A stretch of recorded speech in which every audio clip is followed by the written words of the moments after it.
Welcome to YOUCANIC. Today on YOUCANIC we have a vehicle here and we're going to test the power that is getting to the starter. This is the way you would do the test to see if your starter is working or not working, or to make sure that you're getting the power that is necessary for that starter to work. So the way the starter works is we have a positive lead from the battery, goes directly to the starter, and so it powers the one side, and then you have another lead that goes to the other side of the solenoid that provides the power there. That one gets power activated when you turn the key to start the vehicle. And so that's how you get your voltage enough to be able to start it. So you should have 12 volts constantly on the one side that is fed from the battery itself. And then we get the other voltage that's needed to start the vehicle by when we turn the key. So the way you do that, you'll need just a multimeter, a volt tester, voltmeter, multimeter, to be able to make a test there. So to start with, you'll turn your multimeter on to DC volts.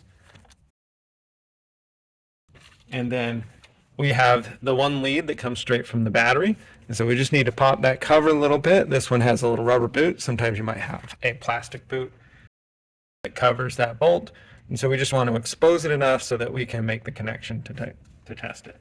So we take the negative lead from the multimeter and we hook that up to the negative post on our battery, and then we take our positive lead and we push that right to the starter itself, where it connects that positive to the starter. And we have our 12 plus volts on here, and so that means that we have our ample feed to the one side. And so we have our 12 volts needed to be able to start to actuate that starter on the one side. So we know we have power to that side of it.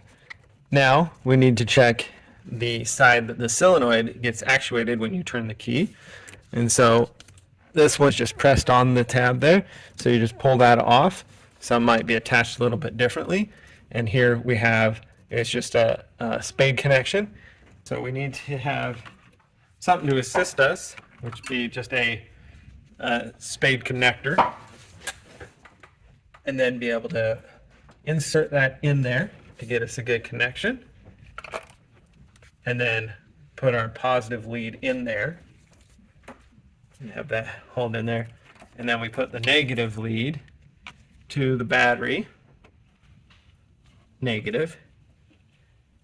And now, if you have a helper, which would really be beneficial, or you need to put your voltmeter so you can see it from inside your vehicle, now you'll go in, turn the key on, and attempt to start the vehicle, and your multimeter and the volts should read around 12 volts.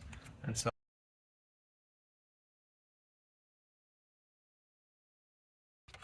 right, so we turned the key and we got the full 12 volts sent from when we actuate that.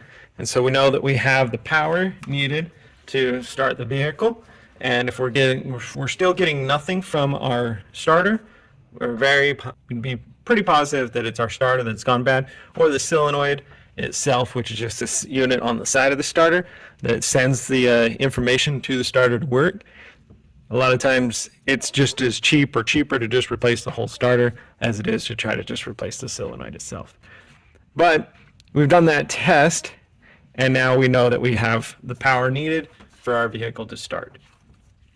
If you didn't have the power there, you would need to check what is causing the problem of why your vehicle will not start.